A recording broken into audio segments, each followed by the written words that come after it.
Steve Witkoff is going to meet with the Iranian foreign minister on Friday. What are you hoping he'll get out of that meeting? Well, you're going to have a lot of things are happening. You have Iran, and you have Russia, Ukraine, and you have the Middle East. We have a lot of things going. We have ships heading to Iran right now, big ones, biggest and the best. And we have talks going on with Iran. We'll see how it all works out.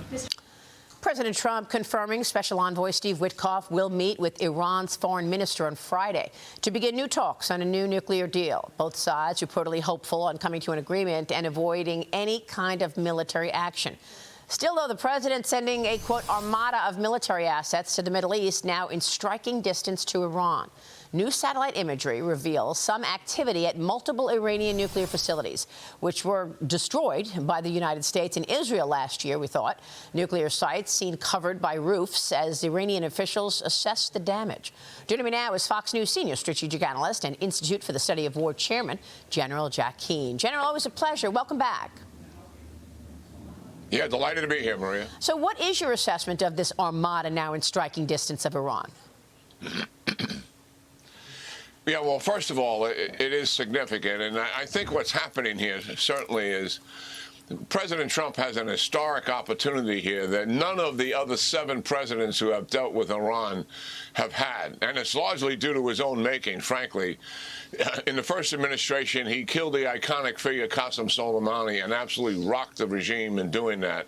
And no one prior to that had ever retaliated against Iran for killing Americans over the 45-plus-year history of the Iranian regime. He was the first and only to do that. And then he fully supported the Israelis in their 12-day war and also their war in Gaza and delivered a decisive blow to the nuclear program that you just happened to mention that. And what has happened as a result of that? Given the pressure that's on the regime economically, largely the United States pressure with allies, their economy is tanked. It is in this most serious condition it's ever been in, and that is really what put the thousands of protesters on the street. They're fed up with the regime. They want a new regime.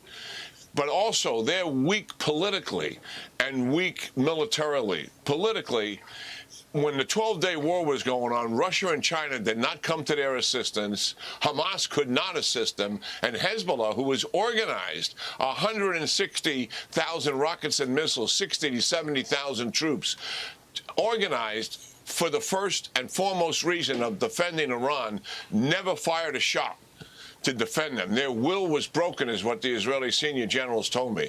So they are politically weakened than they've ever been. So what does that mean?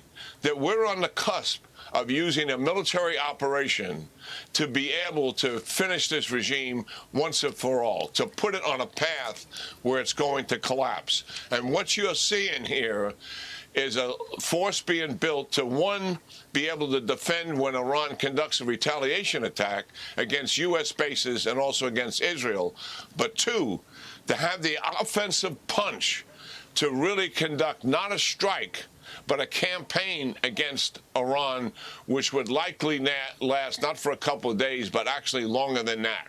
And that means to take down the civilian and military leadership, all these repressive organizations, to include the IRGC, that have been punishing the people, killing somewhere between 10 to 30,000. We don't know the exact number, but even the lower number is completely staggering. 40,000 jailed as a result of it. And also destroy their ballistic missile systems, which they have been managing to recover since June. And I would imagine, given the indication that you just made, Maria, about activity at the nuclear sites, that they would finish off whatever recovery Iran is doing. This is a comprehensive plan to actually take Iran off the board. No president has had this opportunity. This president does. Yeah, I mean, he's keeping us guessing, and certainly the people of Iran are desperate for some action. They want the Trump administration to come in and take out the Khomeini leadership here and the whole administration there. Would you advise taking out whatever's left of the nuclear, taking out whatever's left of ballistic missiles, or taking out the Khomeini administration altogether, or all three? Yeah, that's what I was mentioning. You would take down the leaders, we take down the organization that is supporting the leaders, the military, the police, the entire ecosystem that supports them, ballistic missiles, and the nuclear capability. Okay. There's a range of targets there to take out, and that is building the offensive capability to do that. Supported by maritime capability, we have brought in multiple squadrons of air power that are on the bases in the region, and there's more to come into the region to be able to accomplish what would be a comprehensive campaign to finish this regime once and for all. Let me move on to Cuba. In general, President Trump is now holding talks with the top leadership in Cuba days after declaring a national emergency related to Havana's, quote, unusual and extraordinary threat to the United States. The president said he's also weighing a total blockade on oil imports to the Caribbean country. Here's the president yesterday. Watch this. It's a failed nation now, and they're not getting any money from Venezuela, and they're not getting any money from anywhere. It's a failed nation. Mexico is going to cease sending them oil. So I'd like to take care of the people that are here from Cuba. You know, we have many people that came from Cuba that were thrown out of Cuba or that fled Cuba. They came over in rafts. They went through shark-infested waters. I don't know how they did it. And it was many years ago. Many would like to go back. Many would like to at least visit their relatives. And I think we're at a pretty close point. We are dealing with the Cuban leaders right now. What's your take here, General? We know that this is not about military. Yeah. Go ahead. This is not about military action. This is about economic pressure and squeezing Cuba and certainly shutting down Venezuelan oil, which is helping to prop them up, is going to be a factor. Russia hasn't been able to provide Cuba the assistance that they were normally getting, which was a free-hand donation, so to speak, in billions of dollars. Why? Because of the war in Ukraine that they created. So Cuba is in trouble here economically, and I would imagine what the president and his team are going to do is continue to squeeze them and move them in the right direction to make some fundamental change as a result of that.